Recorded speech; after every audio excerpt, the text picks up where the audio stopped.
दोस्तों इतिहास में कुछ लोगों ने ऐसे ऐसे कांड किए हैं जिनके बारे में सुनकर आप चौंक जाएंगे। दोस्तों आज हमारे पास मनोरंजन के बहुत से साधन हैं, पर क्या आपको पता है कि हमारे पुराने जमाने में राजा और रानी अपना मनोरंजन कैसे किया करते थे। दोस्तों राजाओं के बारे में आपने बहुत सुना होगा, पर आज मैं एक ऐसी रानी की कहानी सुनाने जा रहा हूँ जो अपने मनोरंजन के लिए हर रोज एक नए आदमी के साथ हम बिस्तर होती थी और अपने जिस्म की भूख को शांत करती थी। दोस्तों हम बात कर रहे हैं हफ्सा सुल्तान की, जो एक समय में ऑटोमन एम्पायर की ताकतवर सुल्तान हुआ करती थी। दोस्तों ये बात है 1300 ईस्वी की, जब ऑटोमन एम्पायर पर सलीम का राज चलता था और हफ्सा एक गुलाम परिवार से थी, पर हफ्सा देखने में कोई परी जैसी लगती थी और तुर्की के लोग तो उसे जन्नत की हूर मानते थे और इसीलिए सलीम ने हफ्सा से शादी कर ली। और बताया जाता है कि शादी के 3 महीने तक सलीम ने हफ्सा को कमरे से बाहर नहीं जाने दिया और खुद भी बाहर नहीं निकलता था और उसके बदन की खुशबू उसके दिल और दिमाग से निकलती ही नहीं थी। सलीम हफ्सा के प्यार में ऐसा पागल हुआ कि हफ्सा अगर कह दे कि घोड़ा दौड़ता नहीं उड़ता है तो सलीम भी यही कहता था कि हाँ घोड़ा दौड़ता नहीं उड़ता है। और उन्हीं दिनों कॉन्स्टेंटिनोपल के राजा ने उस पर आक्रमण कर दिया और उसके महल को चारों तरफ से घेर लिया और उसी समय कुछ सैनिकों ने हफ्सा को उसके महल में देखा।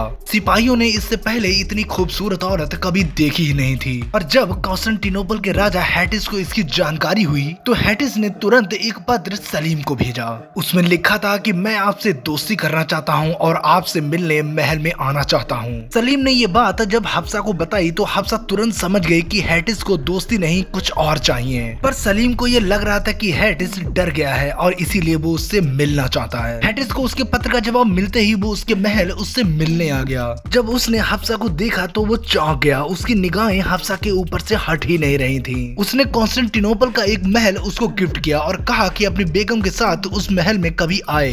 और कुछ दिनों के बाद सलीम ने हफ्सा को कॉन्स्टेंटिनोपल के उस महल में भेज दिया। उसको जब ये पता चला कि हफ्सा उसके महल में आ गई है तो उसने वहाँ आना जाना शुरू कर दिया। अब हफ्सा उसके साथ रोजाना हमबिस्तर होने लगी, पर एक दिन सलीम के एक मंत्री ने उसे देख लिया। हैटिस के उसे कमरे से निकलने के बाद मंत्री उसके कमरे में गया। उसने देखा कि हफ्सा बिना कपड़ों के है। हफ्सा ने किसी को ना बताने के लिए उसको भी अपने बिस्तर पर खींच लिया और हफ्सा ने उसके साथ भी शारीरिक संबंध बनाए। इसके बाद उसने तीनों से शादी कर ली और अब हफ्सा के 3 पति थे, पहला सलीम, दूसरा हैटिस और तीसरा वो मंत्री। और ये तीनों उससे मिलने उसके महल में बारी बारी से आते रहते थे। उसने अपने समय में औरतों को इतनी छूट दे रखी थी कि उस समय की औरतें अपने बीच सड़क पर अपने जिस्म की भूख शांत करती थी। वैसे दोस्तों क्या आपने ऐसी किसी रानी के बारे में इससे पहले सुना था? कमेंट करके जरूर बताएं।